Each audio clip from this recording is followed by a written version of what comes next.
आखिर देवों के देव महादेव को किसने दिया त्रिशूल, डमरू और नाग?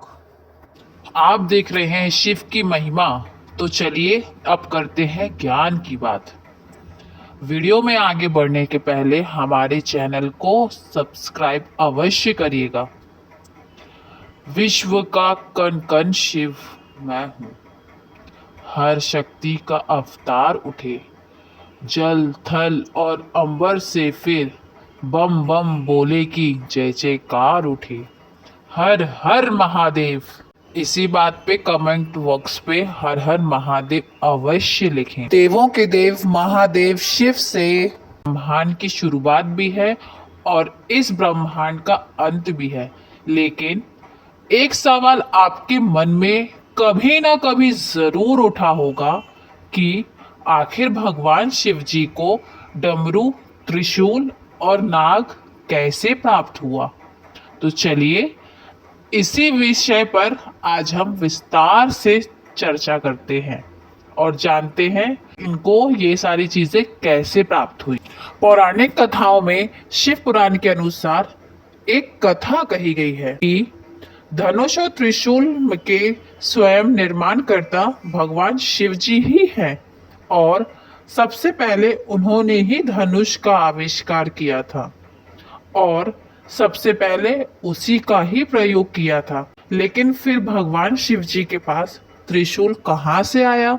शिव पुराण में इसके बारे में भी विस्तार से बताया गया है।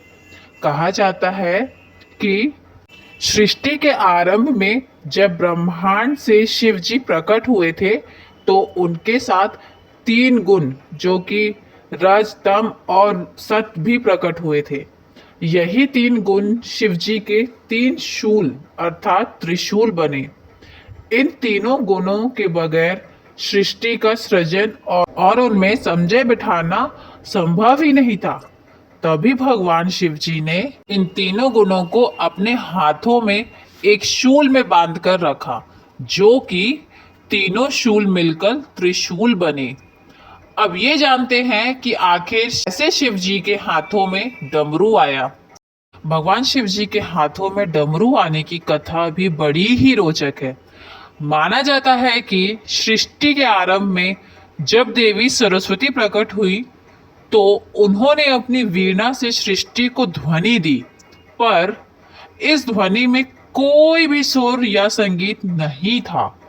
तभी उस समय भगवान शिव जी ने नृत्य करते हुए 14 बार डमरू बजाया और उस ध्वनि के सुर ताल से सृष्टि में ध्वनि का सृजन हुआ।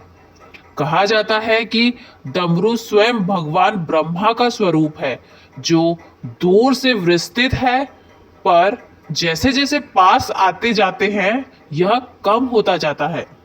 अब जानते हैं आखिर भगवान शिव जी के गले में नाग कैसे पहुंचा।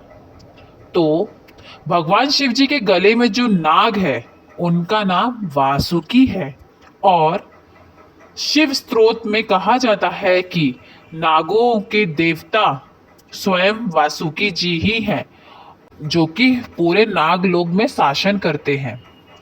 समुद्र मंथन में इन्हीं का ही उपयोग करके मंथन को मथा गया था। कहते हैं कि वासुकी नाग भगवान शिव जी के परम भक्त थे और वासुकी जी की तपस्या से प्रसन्न होकर भगवान शिव जी ने उन्हें अपने नागलोक का राजा बना दिया था और साथ ही उन्हें अपने गले में एक आभूषण के तौर पर धारण भी कर लिया।